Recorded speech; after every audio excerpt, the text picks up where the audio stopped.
Tirurangadi today news അപ്ഡേറ്റിലേക്ക് സ്വാഗതം. സ്വർണ്ണ സമ്പാദ്യം ഇനി തൂബയ്ക്കൊപ്പം 40-ാം വാർഷികാഘോഷത്തോടനുബന്ധിച്ച് തൂബ ജ്വല്ലറി അവതരിപ്പിക്കുന്നു കണ്ണഞ്ചിപ്പിക്കുന്ന ഗോൾഡൻ സ്കീമുകൾ. 5000 രൂപയിൽ തുടങ്ങുന്ന മാസ നിക്ഷേപ പദ്ധതി മുതൽ പ്രത്യേക മംഗല്യ ആനുകൂല്യങ്ങൾ നേടാവും. പണിക്കൂലിയില്ലാതെയും പണിക്കൂലിയിൽ രജിസ്റ്റർ ചെയ്യാനും കൂടുതൽ അറിയാനും 908491 നിങ്ങളുടെ ഇഷ്ട സ്വർണ്ണമണിയാം ഇഷ്ടം പോലെ. വാർത്തകൾ വിശദമായി.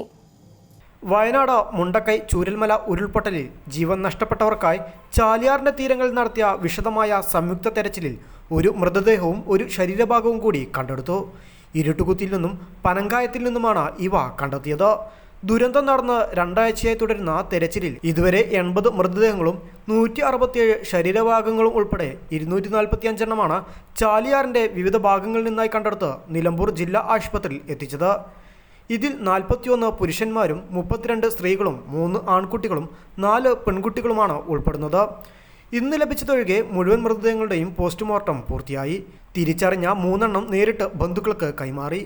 235 എണ്ണം ജില്ലാ ഭരണകൂടത്തിന്റെ നിർദ്ദേശപ്രകാരം വയനാട്ടിലേക്ക് കൊണ്ടുപോകുകയും 7 ശരീരഭാഗങ്ങൾ പൂർണ്ണമായി DNA പരിശോധനയ്ക്ക് അയക്കുകയും ചെയ്തു. വയനാട് ദുരന്തത്തിൽ കാണാതായവർക്കു വേണ്ടി ചാലിയാറിൽ കഴിഞ്ഞ ദിവസങ്ങളായി 5 ഇടങ്ങളിലായി വിശദമായ തിരച്ചിലാണ് നടത്തുന്നത്.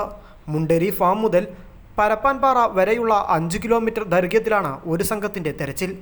NDRF, അഗ്നിരക്ഷാസേന, സിവിൽ ഡിഫൻസ് സേന, പോലീസ്, തണ്ടർബോൾട്ട്, വനംവകുപ്പ് എന്നീ സേനകൾ അടങ്ങുന്ന 60 അംഗ സംഘമാണ് ഇവിടെ തെരച്ചിൽ നടത്തിയത്.